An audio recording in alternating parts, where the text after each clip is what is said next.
Hi viewers, welcome to Dial sports. So IPL fever start అయిపోయింది. మనం చూస్తున్నాం వెనకాల ఆల్రెడీ ఉప్పల్ స్టేడియం కూడా రెడీ అవుతుంది. Indian Premier League 18th season మ్యాచ్లకి. సో లాస్ట్ టైం చూసాం హ్యూజ్ క్రౌడ్, హైయెస్ట్ స్కోర్స్ కూడా నమోదయ్యాయి. సో ఈసారి సీజన్ ఎట్లా ఉండబోతుంది, హైదరాబాద్ క్రికెట్ అసోసియేషన్ తరఫున ఎటువంటి ఏర్పాట్లు చేస్తున్నారు? సో దీనికి సంబంధించి మనతో మాట్లాడడానికి ప్రస్తుతం మనతో ఉన్నారు HCA president Jaganmohan Rao.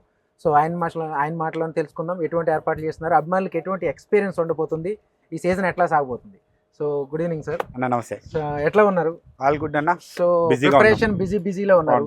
So ఎటువంటి సీజన్ ఎక్స్పెక్ట్ చేయొచ్చు హైదరాబాద్ క్రికెట్ అసోసియేషన్ తరఫున? ఇప్పుడు మన Sunrisers Hyderabad last time ఎంత హ్యూజ్ క్రౌడ్, అలాగే హ్యూజ్ ఎక్స్పెక్టేషన్స్ కూడా ఉన్నాయి, పెరుగుతూ ఉన్నాయి. 250, 260, 270 స్కోర్స్ నమోదయ్యాయి. చాలా మంది T20 అనగానే అదే చూస్తారు. సో ఈసారి ఎట్లా ఉండబోతున్నాయి మ్యాచ్? సేమ్ అంతకంటే ఎక్కువ క్రేజ్ పెరిగిపోతుంది. ఈసారి మీరు 260, 270 అంటే నేను 300 కూడా అనుకుంటున్నా. అది జరగబోతుంది సార్. అవన్నీ పక్కకు పెడితే కూడా ఈసారి మా వ్యూవర్స్కి కొత్త ఎక్స్పీరియన్స్ ఇవ్వబోతున్నాం. ఐపీఎల్ మ్యాచ్ చూడడంలో అండ్ ఉప్పల్ స్టేడియంని చూడడంని ఒక కొత్త ఎక్స్పీరియన్స్తో చూస్తారు.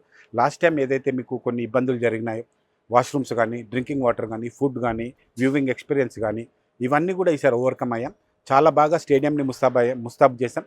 తప్పకుండా ప్రతి ఒక్కరు వచ్చి మ్యాచ్ చూడమని కోరుతున్నాం.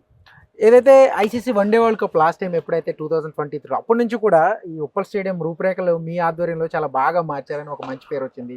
కొన్ని ఇష్యూస్ వచ్చినప్పుడు కూడా దాన్ని షార్ట్అవుట్ చేసుకుంటూ వస్తున్నారు. సో అసోసియేషన్ తరఫున ఎటువంటి సపోర్ట్ ఉంది, మిగిలిన మెంబర్స్ కానీ దీని అంతటా ఎలా ఓవర్కమ్ చేసుకుంటూ వస్తున్నారు? ఇది 250 క్లబ్ మెంబర్షిప్లో మెంబర్ల ఆస్తి Uppal cricket ground and HCA కూడా. ఈ 250 మంది క్లబ్ సెక్రటరీలు పూర్తి సహకారంతో ఇదంతా ఏర్పడింది. అంతేకాకుండా కొత్తగా గెలిచిన మా అపెక్స్ మెంబర్స్ 6 మెంబర్స్, మేము 3 డిఫరెంట్ గ్రూపుల నుంచి గెలిచినప్పటికీ కూడా ఎలక్షన్ తర్వాత అందరం కలిసి పనిచేస్తున్నాం. ఈరోజు ఈ స్టేడియంలో ఇంత బాగా కనిపించడానికి మా అందరి కృషి ఉంది.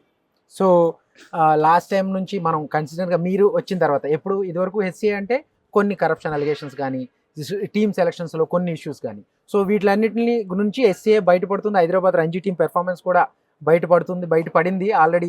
సో పెర్ఫార్మెన్స్ గురించి కానీ, టీమ్ సెలక్షన్స్, ఈ ఇష్యూస్ గురించి ఏం చెప్తారు? ఏం మార్పులు గమనించారు మీరు? మేము వచ్చిన తర్వాత గత 10-12 సంవత్సరాల నుంచి ఎప్పుడు గెలవని బుచ్చిబాబు టీం మేము గెలిచాం. మేము అంతేకాకుండా మొన్నటి వరకు నేను వచ్చేటప్పటికి ఒక స్క్రాప్ అయిన హెచ్సిఏ నాకు ఇచ్చారు. ఈవెన్ రంజీ కూడా ప్లేట్లో ఉండేది. నేను వచ్చిన తర్వాత దాన్ని ఎలైట్కి తీసుకొచ్చాం. ఒక్కొక్క టోర్నమెంట్ గెలుస్తున్నాం. త్రిషా లాంటి ప్లేయర్స్ మనకి ఇండియా పర్ఫార్మెన్స్ బాగా చేసి వరల్డ్ కప్ గెలుపుకొచ్చారు. ఆ స్టేజ్కి అంటే పనికిరాని చెత్త హెచ్సిఏని పర్ఫెక్ట్ హెచ్సిఏ కిందకి తీసుకొస్తున్నాం. అందులో ప్రయత్నంగా ఒక్కొక్కటి అధిగమిస్తూ వస్తున్నాం. ఒక్క మాట మాత్రం నేను ఖచ్చితంగా చెప్పగలను, ఇప్పటి వరకు హెచ్సిఏ అంటే కరప్షన్ అని ఉండేది. ఇప్పుడు హెచ్సిఏ కరప్షన్ ఫ్రీ హెచ్సిఏ. ఎవరైనా కరప్షన్ జరిగినట్టు నిరూపిస్తే వాళ్ళకు నా తరపున 10 lakhs రూపీస్ ఇస్తాను. ఓకే, ఇది ఓపెన్ ఛాలెంజ్ అనమాట. సో జగన్మోహన్ రావు గారి జర్నీ ఎట్లా ఉంది ఈ హెచ్సిఏతో? ఎందుకంటే ఇంతకుముందు హ్యాండ్ బాల్ ఫెడరేషన్ ఇండియా కూడా అయ్యారు. సో అక్కడ నుంచి, అలాగే అక్షర స్కూల్స్ కానీ సమాధానం నుంచి హెచ్సిఏకి రావడం, సో మీ జర్నీని ఎట్లా చెప్తారు? మీరైనా అనుకున్నారా? చాలా మంది అనుకున్నారు జగన్మోహన్ రావు ప్రెసిడెంట్ ఏంటి, ఆయన ఎలా అవుతారు, సంథింగ్ అట్లా కొన్ని కామెంట్స్ వచ్చినాయి. దాన్ని మీరు టేక్ ఓవర్ చేసి వాళ్ళకి ఏంటో మీరు నిరూపించారు. సో దాన్ని ఎట్లా చెప్తారు మీరు? ఆ ఒక్క ఓటుతో గెలిచాను, ఒక్క ఓటుకు న్యాయం చేస్తున్నాను. వాస్తవంగా కూడా ఇంతవరకు ఇండియాలో ఇది రికార్డ్. ఏ ఒక్కరు కూడా డైరెక్ట్ అసోసియేషన్ ప్రెసిడెంట్గా గెలిచింది ఏ అసోసియేషన్ లేదు. ఇది నా రికార్డ్. నేను హైదరాబాద్ క్రికెట్ అసోసియేషన్లో మెంబర్ అయిన ఇమీడియట్గా నేను ప్రెసిడెంట్ కాంటాక్ట్ చేశాను. ఒక్కోటితో ప్రెసిడెంట్ గెలిచాను. అంటే దీనికి ఇంతకుముందు నేను స్పోర్ట్స్ అసోసియేషన్లో పనిచేసింది కానీ, తెలంగాణ ప్రీమియర్ లీగ్లో ఇంతకుముందు నాకు టీం ఉండడం కానీ, అండ్ అంతేకాకుండా ముంబై క్రికెట్ టీంలో మాకు ఒక టీం ఉండడం కానీ, ఇవన్నీతో పాటు నేను హ్యాండ్బాల్ ఇండియా ప్రెసిడెంట్గా సర్వ్ చేసిన ఎక్స్పీరియన్స్ దీని అంతా పనికొచ్చింది. క్లబ్ సెక్రటరీ అందరికీ కూడా కొత్తవాడిని అయినప్పటికీ కూడా నేను ఏదైనా చేయగలను, నాకు వేరే ఇంట్రెస్ట్ లేదు, కొన్ని నా పిల్లలు క్రికెట్ ఆడట్లేదు, ఫైనాన్షియల్గా దీంట్లోంచి నేను సంపాదించాలని నాకు అవసరం లేదు, ఎవ్రీథింగ్ ఉంది. ఒక క్లీన్ మ్యాన్, ఒక నీట్ మ్యాన్, అసోసియేషన్ బాగుపరుస్తారనే నమ్మకంతో నన్ను గెలిపించారు. అది నేను చేసి చూపిస్తున్నాను. అంటే ఈ ఛాలెంజెస్ అన్ని మీరు ముందే అనుకున్నారు ఎదురవుతాయని ఖచ్చితంగా? ఎందుకంటే అసోసియేషన్ లీడ్ చేయడం కానీ ఒక అంత ఈజీ జాబ్ కాదు. నాకు మీకు బాగా గుర్తుంటే ఒక చెత్త స్క్రాప్ అసోసియేషన్ నా చేతిలో పెట్టారు. కంప్లీట్ కాంట్రవర్సీలు పూర్తిగా 15 సంవత్సరాలు గొడవలున్న అసోసియేషన్ నా చేతిలో పెట్టారు. నేను వచ్చినప్పుడు ఇది ఎవరు వచ్చినా దీనికి బాగుపరచలేరు అనే స్టేజ్లో ఉండింది అసోసియేషన్. ఎక్కడ చూసినా హెచ్సిఏ అంటే కరప్షను, లేదంటే మాల్ ప్రాక్టీస్, గొడవలు, 2 గ్రూపుల గొడవలు, ఇట్లాంటి. నేను వచ్చినాక అవన్నీ లేవు. నేను వచ్చి 1.5 year అయింది, ఒక్క గొడవ లేదు. నేను వచ్చి 1.5 year అయింది, ఒక్క సెలక్షన్లో మాల్ ప్రాక్టీస్ ఉందని గొడవ లేదు. నేను వచ్చి 1.5 year అయింది, ఒక్క కరప్షన్ అభియోగం కూడా లేదు నా మీద. సో అండర్ 14 నుంచి అండర్ 12 నుంచి లేదంటే రంజీ టీం వరకు సెలక్షన్ ప్రాసెస్ అంతా ఫేర్గా జరుగుతుందని మీరు అనుకుంటున్నారు ఇప్పుడు? ఖచ్చితంగా 100% డౌట్ లేదన్నా. సెలక్షన్ ప్రాసెస్ కరెక్ట్గా జరగలేదన్న నిరూపించమనండి చూద్దాం. ఓకే. అయితే ఉమెన్స్ క్రికెట్ కూడా చాలా ప్రయారిటీ ఇస్తుంది. బీసీసీఐ గాని, హైదరాబాద్ క్రికెటర్స్ చాలా మంది యంగ్‌స్టర్స్ త్రిష గాని, ధృతి గాని, సమ్ అదర్ ప్లేయర్స్ మనం చూస్తూ ఉన్నాం. సో, ఉమెన్స్ క్రికెట్‌కి మీరు రాబోయే రోజుల్లో తీసుకోవాల్సిన చర్యలు సంథింగ్ వాళ్ళ ఎంకరేజ్‌మెంట్ ఇంకా ఏం చేయబోతున్నారు? డబ్ల్యూపీఎల్ వచ్చిన తర్వాత నిజంగా కూడా ఉమెన్స్ క్రికెట్‌కి చాలా వాల్యూ పెరిగింది. ఇండియాలో ఫస్ట్ టైమే Hyderabad cricket association women's league కూడా చేయడం స్టార్ట్ అయింది. లాస్ట్ ఇయర్ ఆల్రెడీ చేశాం. అంతేకాకుండా మాకు Uppal stadium and Gymkhana stadium. Gymkhana స్టేడియంలో మెన్స్ అకాడమీని పెట్టి, ఇక్కడ ఉప్పల్ స్టేడియంలో ఉమెన్స్ అకాడమీ పెట్టాం. అంటే ఈ పెద్ద స్టేడియంలోనే ఉమెన్స్ అకాడమీ ఇచ్చాం. అంతేకాకుండా లాస్ట్ సమ్మర్ క్యాంప్లో కూడా మేము చాలామంది ఉమెన్ అంటే గర్ల్స్ చైల్డ్‌ని బాగా ఎంకరేజ్ చేయడం జరిగింది. దాంట్లో భాగంగానే లాస్ట్ టైం మనకు ఒక 1000 మెంబర్ వరకు కొత్త గర్ల్స్ చైల్డ్స్ మనకి రిజిస్టర్ అవ్వడం జరిగింది. అంతేకాకుండా ఉమెన్ పర్ఫార్మెన్స్ కూడా చాలా పెరిగింది మనకి. ఇక్కడ మిథాలీ రాజ్ లాంటి వాళ్ళు, స్రవంతి నాయుడు లాంటి వాళ్ళు మంచి ప్లేయర్స్ కూడా ఉన్నారు. ఓకే, రజనీ లాంటి వాళ్ళు. వాళ్ళందరి ఆధ్వర్యంలో ఉమెన్స్ క్రికెట్‌ని ముందుకు తీసుకుపోతున్నాం. అంతేకాకుండా మాకు వచ్చిన ఇంకొక బూస్ట్ ఏంటంటే మా త్రిష ఆధ్వర్యంలో అమ్మాయి మంచి పర్ఫార్మెన్స్ ఇచ్చింది. అమ్మాయి పర్ఫార్మెన్స్ చూసిన తర్వాత ఇంకా బాగా చేయాలని మేము ప్రయత్నం చేస్తున్నాం. అయితే జిల్లాకో స్టేడియం అంటే కొన్ని ప్రపోజల్స్ కూడా వచ్చినాయి. సో, జిల్లాల్లో క్రికెట్ అభివృద్ధి గురించి హెచ్‌సీఏ ఎటువంటి చర్యలు తీసుకోబోతుంది? మీ ఫ్యూచర్ ప్లాన్స్ ఏంటి? నిజంగా కూడా మాకు జిల్లాలో ఇంతవరకు మా ఓన్ ల్యాండ్ గానీ, మా స్టేడియమ్స్ కూడా లేవు. ఒక మహబూబ్‌నగర్ జిల్లాలో, నిజామాబాద్ జిల్లాలో ల్యాండ్ ఉంది. ఆల్రెడీ మహబూబ్‌నగర్‌లో స్టోన్ ల్యాండ్ కూడా ఉంది. వేశారు ల్యాండ్. యాహ్! యాహ్! మహబూబ్‌నగర్‌లో మాత్రం మేము వచ్చిన తర్వాత కొంచెం గ్రౌండ్ ఉంది. దాన్ని బాగా చేస్తున్నాం. రీసెంట్‌గా మేము ప్రతి జిల్లాకు ఒక ₹1 కోటి అనౌన్స్ చేయడం జరిగింది. దాంట్లో ప్రాసెస్ జరుగుతుంది. అయితే ఇమ్మీడియేట్‌గా ల్యాండ్ కొని గానీ, గవర్నమెంట్ నుంచి ల్యాండ్ తీసుకొని గానీ, అక్కడ గ్రౌండ్ డెవలప్ చేయడానికి మినిమమ్ 2-3 ఇయర్స్ పడుతుంది. ఈ లోపల అక్కడ క్రికెట్ ఇబ్బంది పడొద్దని మేము లీజ్ ల్యాండ్ తీసుకుంటున్నాం. ఇప్పుడు వరంగల్‌లో లీజ్ తీసుకున్నాం, కరీంనగర్‌లో తీసుకున్నాం, ఖమ్మంలో తీసుకుంటున్నాం. ఇట్లా అన్ని ప్లేసెస్‌లో తీసుకొని మినీ స్టేడియం ఒకటి డెవలప్ చేస్తున్నాం. ల్యాండ్ కొని అక్కడ స్టేడియం కట్టాలంటే మినిమమ్ 5 ఇయర్స్ పడుతుంది. ఈ 5 ఇయర్స్ లోపల ఇక్కడ లీజ్ తీసుకొని ఇక్కడ క్రికెట్ డెవలప్ చేస్తున్నాం. ఖచ్చితంగా ప్రతి జిల్లాలో 10-15 ఎకరాల ల్యాండ్ కొంటున్నాం. హెచ్‌సీఏ రిచెస్ట్ బాడీ ఇప్పుడు మా దగ్గర 100 కోట్ల ఫండ్ రెడీగా ఉంది మా బ్యాంక్‌లో. ల్యాండ్ కొని మేము ఖచ్చితంగా నేను పోయే లోపల ఇక్కడ 10 జిల్లాలలో 10 స్టోన్స్ వేసే వెళ్తాం. అయితే ఫోర్త్ సిటీలో సీఎం రేవంత్ రెడ్డి కూడా ఒక స్టేడియంకి ప్రపోజల్ పెట్టుకున్నారు. సో, దానికి సంబంధించి ఎంతవరకు వచ్చినాయి మీ ప్రయత్నాలు? సీఎం గారు థ్యాంక్ యూ. ఈరోజు కూడా మీరు బడ్జెట్లో 436 crores శాంక్షన్ చేశారు స్పోర్ట్స్‌కి. లాస్ట్ ఇది టైంతో first పోలిస్తే పెంచుతా ఉన్నారు. ఫస్ట్ టైం తెలంగాణ హిస్టరీలో ఇంత పెద్ద బడ్జెట్ ఇవ్వడం. ఏ స్పోర్ట్స్‌కి ఇంతవరకు ఏ స్టేట్ కూడా ఇంత ఇచ్చిందని నేను అనుకోను.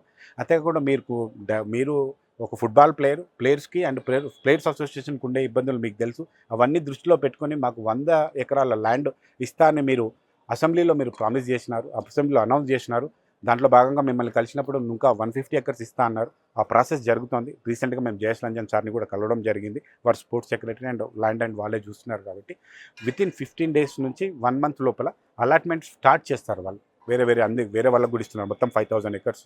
అందులో అదే టైంలో మాకు కూడా వస్తుందని మేము అనుకుంటున్నాం. అయితే సన్ రైజర్స్ టీంలో ఎక్కువ మంది తెలుగు ప్లేయర్స్ లేకపోవడం తెలుగు రాష్ట్రాల ఫ్యాన్స్‌కి కాస్త డిసప్పాయింట్‌మెంట్ ఉంది.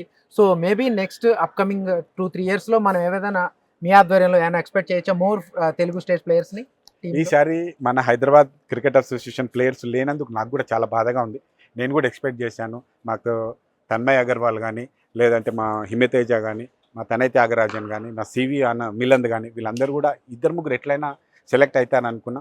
మా బ్యాడ్ లక్ సెలెక్ట్ అవ్వలేరు.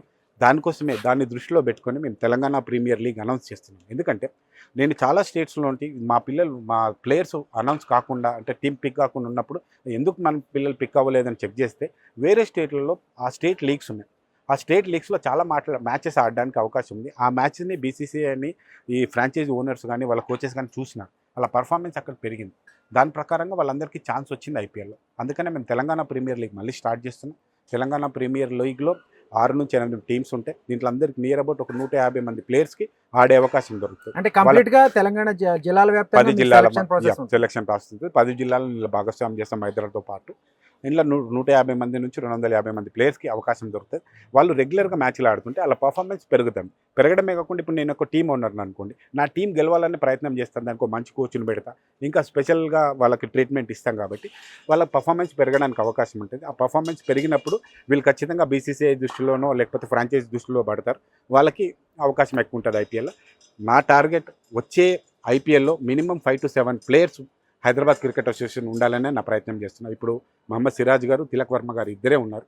నెక్స్ట్ పెరుగుతారని అనుకుంటాను. ఓకే, బీసీసీఐ కూడా ఐ థింక్ హెచ్‌సీఏ వర్క్స్ మీద హ్యాపీగానే ఉండే, ఎందుకంటే ఇంతకుముందు అలిగేషన్స్ ఇప్పుడు క్లీన్గా ఉంది, నడుస్తుంది అంత ప్రాసెస్ అంతా.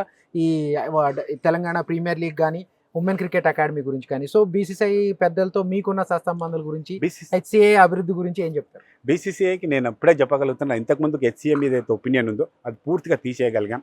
ఇక్కడ కరప్షన్ ఫ్రీ హెచ్సిఏ నడుస్తుందని వాళ్ళకి నమ్ముతున్నారు.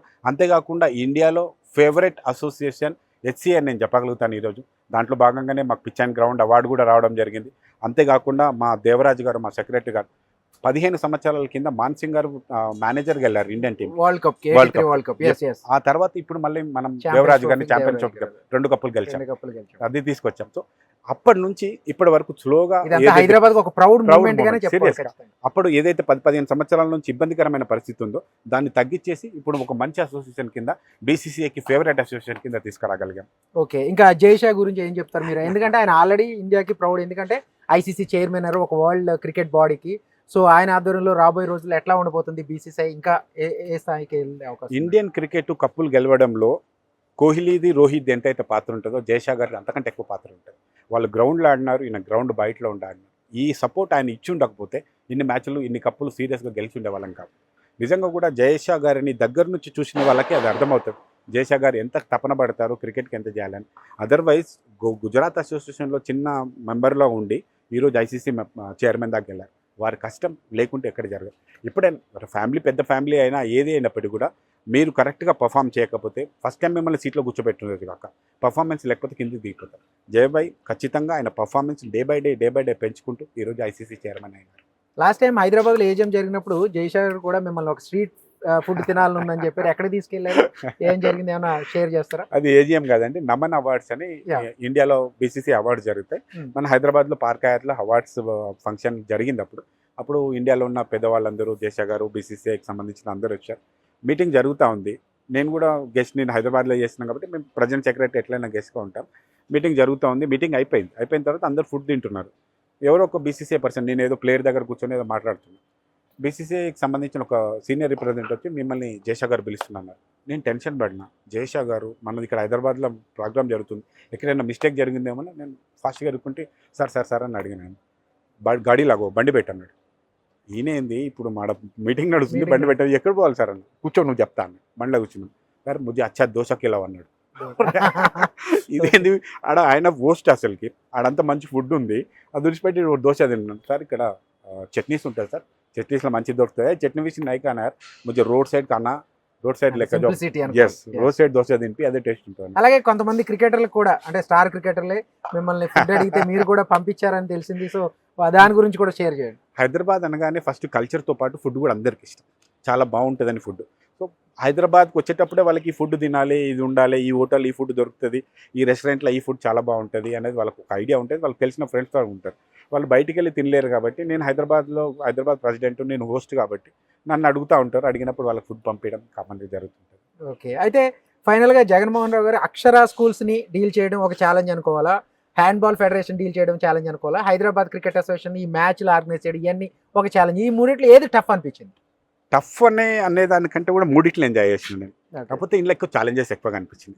సో ఇది చిన్న ఒక 250 క్లబ్లో ఒక హైదరాబాద్ తెలంగాణ ఎలా కోఆర్డినేట్, ఎందుకంటే కలుపుకుని వెళ్ళగలిగారు, ఎందుకంటే డిఫరెంట్ ఒపీనియన్స్ ఉంటాయి, అందరూ కలవరు, కొన్ని వర్గాలు ఉంటాయి. సో వాళ్ళందరినీ మీరు వచ్చిన తర్వాత 1.5 year అవుతుంది కదా, ఎట్లా కలుపుకునేది? నేను వేరే గ్రూప్తో గెలిచాను. మా తర్వాత మా జాయింట్ సెక్రటరీ గారు అండ్ వైస్ ప్రెసిడెంట్ ఒక గ్రూప్తో గెలిచారు, అండ్ మా సెక్రటరీ గారు, మా కౌన్సిలర్ గారు ఒకరితో కలిపారు. ఫస్ట్ ఆఫ్ ఆల్ ఈ అపెక్స్ని కలుపుకోవడమే పెద్ద ఇబ్బంది అయింది. సో నేను వాళ్ళతో క్లోజ్గా మూవ్ అయ్యి నా మీద ఏదైతే డిఫరెంట్ ఒపీనియన్ ఉన్నదో వాళ్ళతో ఎక్కువ టైం స్పెండ్ చేయడం వల్ల అర్థమైంది, అరే జగన్కి బయట ఉన్న ఇమేజ్ వేరు, ఇక్కడ మనతో కలిసి పని చేయడం ఒకటి. నేను మామూలుగానే అందరితో జోయల్గా ఉంటాను, కలిసి పని చేస్తాను. నేను బిజినెస్లో ఉన్నా కాబట్టి ఈ టాటిక్స్ తెలుసు నాకు, ఎవరిని ఎట్లా ఏ విధంగా మాట్లాడాలని. నేను మంచి గుడ్ లిజనర్ని కూడా. సో అందరితో కలిసి పని చేసినాను. పెద్దవాళ్ళ దగ్గరికి నేను పర్సనల్ ఇంటికి వెళ్ళాను. నేను హర్షదేవ్ గారి ఇంటికి వెళ్ళాను, శివలాల్ యాదవ్ గారి ఇంటికి వెళ్ళాను, ఆల్మోస్ట్ హైదరాబాద్లో ఏమైనా అజరుద్దీన్ గారి ultimate goal Hyderabad cricket association Telangana cricket develop అవ్వాలి, అందరినీ కలుపుకొని పోవాలి. అది చేయగలిగాను. 15 సంవత్సరాల హిస్టరీలో జరగంది నేను చేసి చూపించాను, అందరినీ కలుపుకొని పోయి చూపించాను. Great thing. అయితే Jaganmohan Rao out of cricket కూడా చాలా మంది స్పోర్ట్స్ పర్సన్స్కి ఎంకరేజ్ చేస్తూ ఉంటారు, యాజ్ పర్ అక్షరా నుంచి కానీ అవుట్ ఆఫ్ పర్సనల్గా కానీ. దాని గురించి ఏం చెప్తారు? అంటే స్పోర్ట్స్ లవర్ కంప్లీట్గా అనుకోవాలా? నేను చిన్నప్పుడు ఒక మారుమూల గ్రామంలో తెలుగు మీడియం స్కూల్లో, గవర్నమెంట్ స్కూల్లో చదువుకున్నాను. అప్పుడు మాకు స్పోర్ట్స్ ఫెసిలిటీస్ ఉండేది కాదు, స్పోర్ట్స్ ఎక్విప్మెంట్ దొరికేది కాదు, స్పోర్ట్స్ ఇట్లా హెచ్సిఏ లాంటిది ఒక ఆర్గనైజేషన్ ఉంటుందని కూడా తెలిసేది కాదు. సో నేను పడ్డ బాధలు బడ్డింగ్ స్టార్కి పడొద్దని నా వంతు సహకారం ఏదైనా ఒకటి చేయాలన్నది. ఎందుకంటే నేను అనుకునేవాడిని ఆ రోజు నిజంగా హెచ్సిఏతో నాకు అనుబంధం ఉంటే నేను అట్లీస్ట్ రంజీ లెవెల్లో ఆడేవాడిని. ఎందుకంటే మంచి క్రికెట్ ప్లేయర్ నేను స్కూల్ లెవెల్లో కాలేజ్ లెవెల్లో బాగా ఆడుతున్నాను. ఓకే. నాకు అసలుకి నేను 2000 వరకు కూడా నాకు ఇక్కడ హెచ్సిఏ అని ఉంటుంది, దాంట్లో ఇట్లా రంజీ మ్యాచ్లు అయితే అని తెలియదు వాస్తవంగా. అది చూసిన తర్వాత అప్పుడు అనిపించింది నాకు ముందు నుంచి స్పోర్ట్స్ ఇంట్రెస్ట్. అట్లా కాకుండా నేను స్కూల్లో కాలేజ్లో ఉన్నప్పుడు టోర్నమెంట్స్ బాగా ఆర్గనైజ్ చేశాను. అప్పుడు ప్లేయర్స్ బాధలు, నేను పడ్డ బాధలు, 10 రూపీస్ వేసుకొని బాల్ కొనుక్కొని బ్యాట్ కొనుక్కొని చూసిన బాధలు చూసి సరే ప్లేయర్స్ నిజంగా ఎవరైనా మంచిగా పర్ఫామ్ చేసిన అంటే అది ఏ స్పోర్ట్ అయినా మీరు ఎంకరేజ్ చేస్తూ ఉంటారు రెగ్యులర్. ఈ స్పోర్ట్లో ఎనీ గేమ్ స్పోర్ట్లో ఆడే వాళ్ళకి ఏదైనా ఎంకరేజ్ చేయాలనే ఇంట్రెస్ట్ నాకు.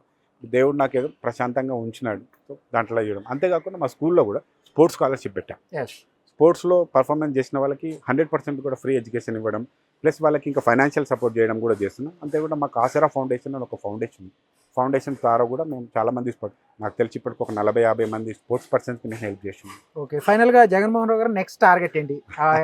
హ్యాండ్బాల్ ఫెడరేషన్ అయింది, హెచ్సిఏ అయింది, నెక్స్ట్ ఏమనుకోవాలి? ఇంకేముంటుంది అన్న, అంతే. బీసీసీఐ మీ నెక్స్ట్ టార్గెట్. హైదరాబాద్ కూడా ఒక ప్రౌడ్ మూమెంట్ అయిపోయింది. ఇండియా ప్రెసిడెంట్ అయిపోయాను హ్యాండ్బాల్ కి. ఒలింపిక్ అసోసియేషన్ చేశాను, ఇండియన్ ఒలింపిక్ అసోసియేషన్ చేశాను, హైదరాబాద్ క్రికెట్ అసోసియేషన్ చేశాను. Ultimate goal BCCI. Okay, final గా అప్కమింగ్ ఐపీఎల్ మ్యాచ్లకు సంబంధించి ఫ్యాన్స్ కి మీరు ఇచ్చే మెసేజ్ ఏంటి ఓవరాల్ గా? హైదరాబాద్ లో క్రికెట్ ఐపీఎల్ సీజన్ స్టార్ట్ అయింది, ఐపీఎల్ ఫీవర్ స్టార్ట్ అయింది.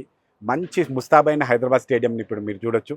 మ్యాచ్ చూడడానికి ఎట్లయినా వస్తారు. మ్యాచ్ చూడడంతో పాటు ముస్తాబైన స్టేడియంని కూడా చేయండి. చాలా బాగా అలంకరించాం స్టేడియంని.